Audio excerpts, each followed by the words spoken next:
Je souhaiterais que les gens comprennent que le Dozo n'est pas un mercenaire. Il est loin d'être un mercenaire.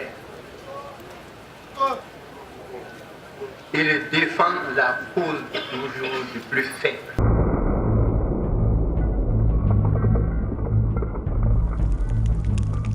Depuis fort longtemps, une culture très méconnue du public, le Dozo, une école de la vie pour certains, une secte remplie de sorciers pour d'autres. C'est pourquoi nous avons décidé d'envoyer une équipe sur place pour faire un bilan de toutes ces questions sans réponse. Nous vous invitons donc à vous rendre avec nous au cœur de la confrérie Dozo. Beaucoup ne savent pas ce que c'est que la confrérie Dozo. Mon père Dozo, ça ne veut pas dire que tu es Dozo. Il faut forcément être initié. Quand tu as tué ton poulet au Dangou, tu deviens Dozo. Ils ont collé une fausse image au Dozo. Nous avons constaté qu'il y a des Dozos qui n'ont même pas de maître. Nous avons constaté qu'il y a des voleurs qui portent les habits Dozo pour aller commettre des actes. Or, ils ne sont pas Dozo. Donc nous allons vraiment trier tous les vrais Dozos du faux. La confrérie cherche à extirper les brebis galeuses de la confrérie Dozo. Ceux qui ne sont pas Dozo, ils savent à quelle étape ils doivent s'arrêter. Nous allons créer, vous l'avez dit, vous êtes d'accord, un cadre unique de gestion des Dozos.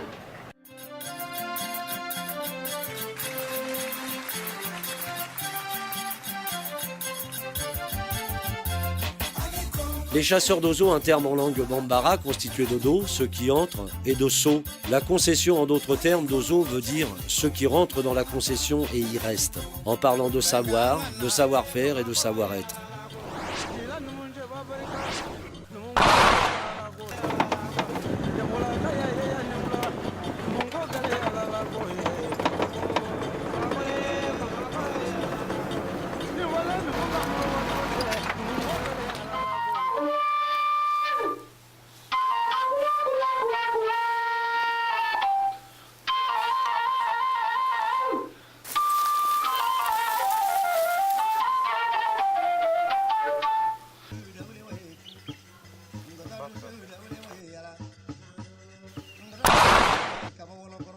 Pour être Dozoba, il ne s'agit pas d'avoir les cheveux blancs. Il ne s'agit pas d'être riche. Le Dozo est juste. Ça, c'est la vertu cardinale. Il est juste. Il défend le pauvre. Le Dozoya, nous venons de l'apprendre par le ministre de la Culture et de la Francophonie. Le Dozoya va désormais être reconnu par l'UNESCO comme un patrimoine mondial.